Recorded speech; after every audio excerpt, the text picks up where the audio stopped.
Hello guys, today I will show you a Protoss vs Terran game, and I will show you when to build carriers versus Terran. This is game versus Liquid, Jinro and me. It's a later game I played today, and I thought it was a good game to share with you guys because it's really textbook carrier build.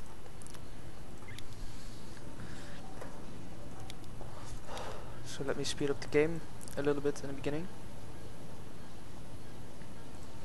Turn up the sound a little bit. There we go.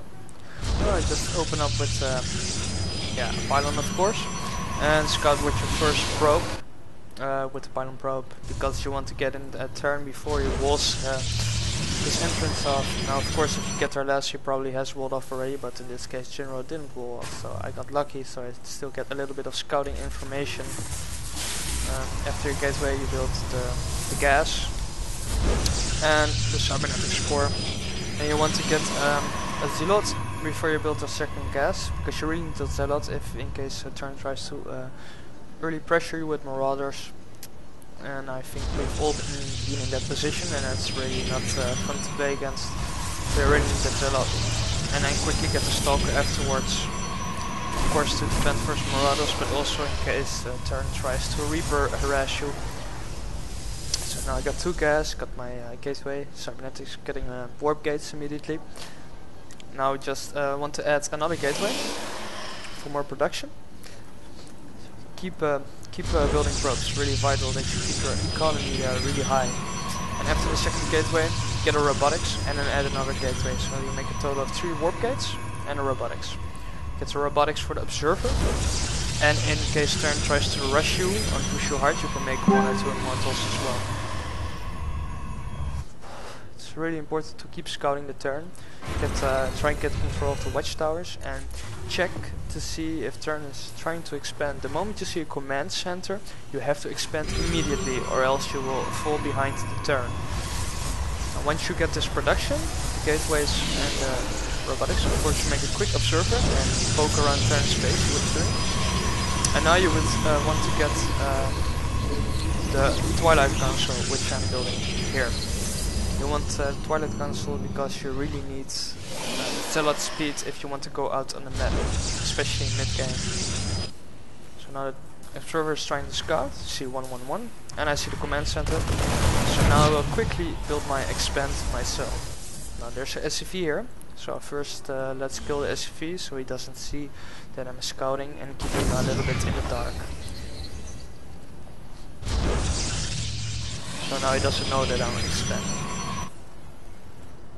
I have a probe, also another probe going around the map to make sure he's not making any hidden expands as well, which can really be a pain. When turn gets set up, it's really hard to stop a turn player. Now when you have to expand, it's important to just keep making probes, and now start making zealots and upgrading zealot speed and get a Templar attack. Now you want to keep adding gateways till you make a total of 6 gateways, and then you build a forge. You will stay on 6 gateways with this build, it's not a problem. Just Cronus boost the gateways every time when you need a lot of units. Now see, he's still making a lot of probes. Make sure you keep some units in your main for drops. And now when you have money left, add more gateways.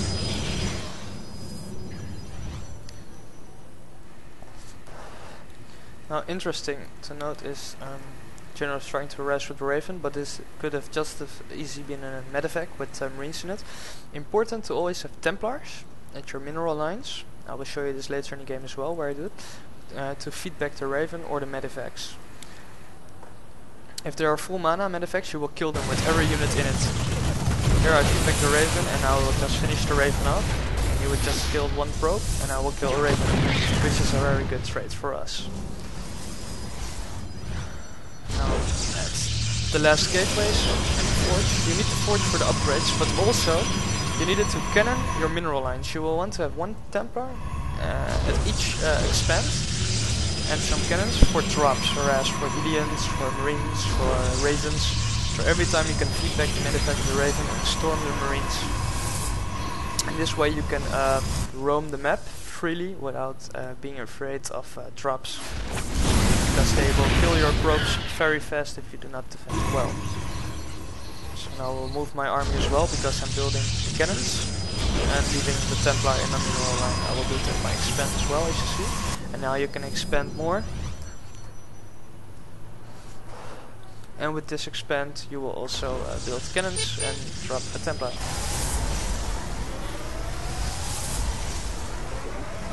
Jinro is playing passive, also expanding, trying to get his half of the map and just massing a lot of units to set them up for the late game. I will see this soon. I've scouted this of course when I had the probe here, and I scout everything with my observers. They're constantly scouting the map, my observers, as you see. Have a lot of vision on the map. It's very important. Right now I will set my observers back so I can see there again.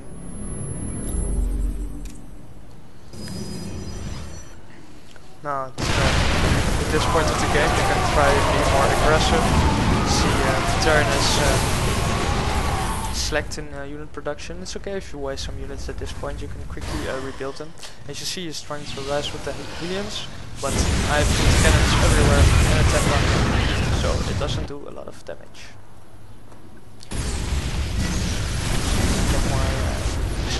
And now get the carrier attack, because the late game is coming and he is clearly playing for a late game. So now it's really smart to go carrier instead of ground forces, because once turn gets mass tanks and Helions and Marines and Marauders, ground force will get owned very easy by turn.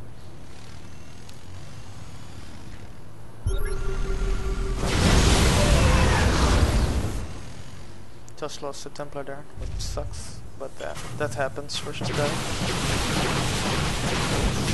If his army is away, but out of position, always try to do a little bit damage with your army. But try to play a little defensive now, just wait for your carriers, that's the best thing to do now. Don't waste your entire army so you can push the map freely. Now he's just taking the gold expand.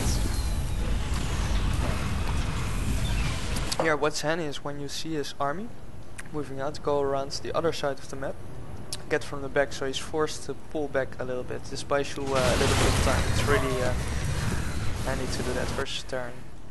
Normally I also warp gate Zealots in the main, but Jinro has so many turrets it's very hard to get a warp prison in there, so I didn't do it this game. Now he's just trying to slowly push to my expand here, but my carriers will be up in time.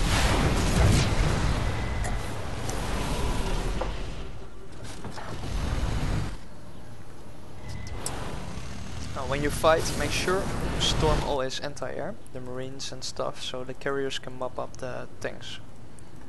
Clean up. Here comes the first big fight.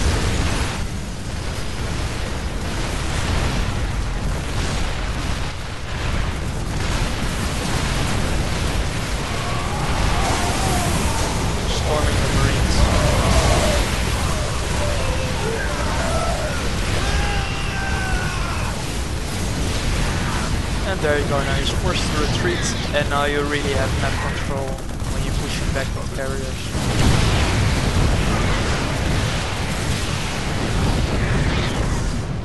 Also don't forget to upgrade your carriers. You're +1 already, so never stop upgrading. It's really important.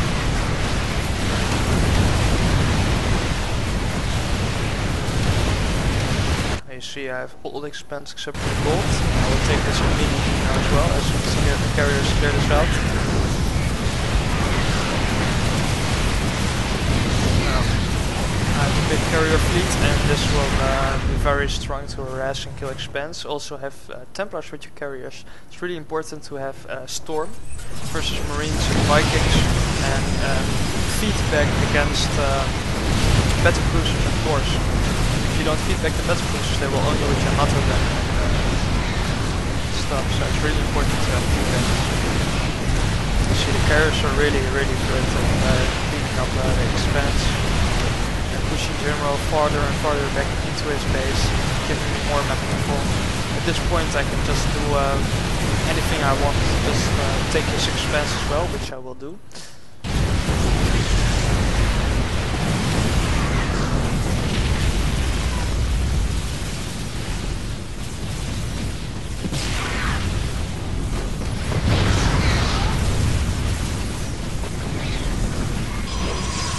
Here also again the cannons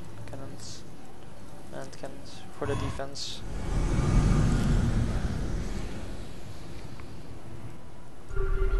And I will even take his expense on his part. Here comes another battle. Now watch close how I storm the Vikings, protect the doors, so they die very easily.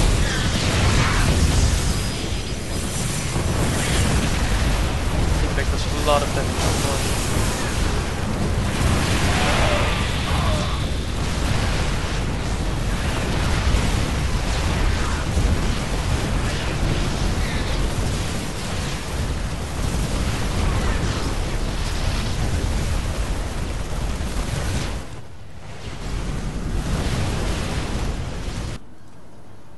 Mothership is also incoming now. Mothership is really handy to have with carriers.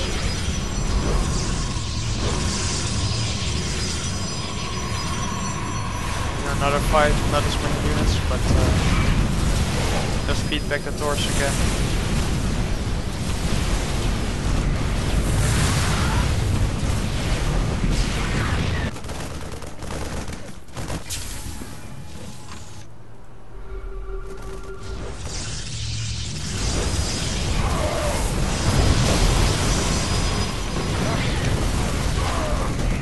It's really strong carriers. It's really strong.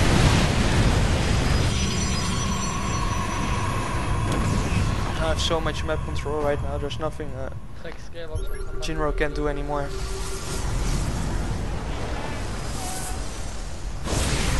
Comes another big fight.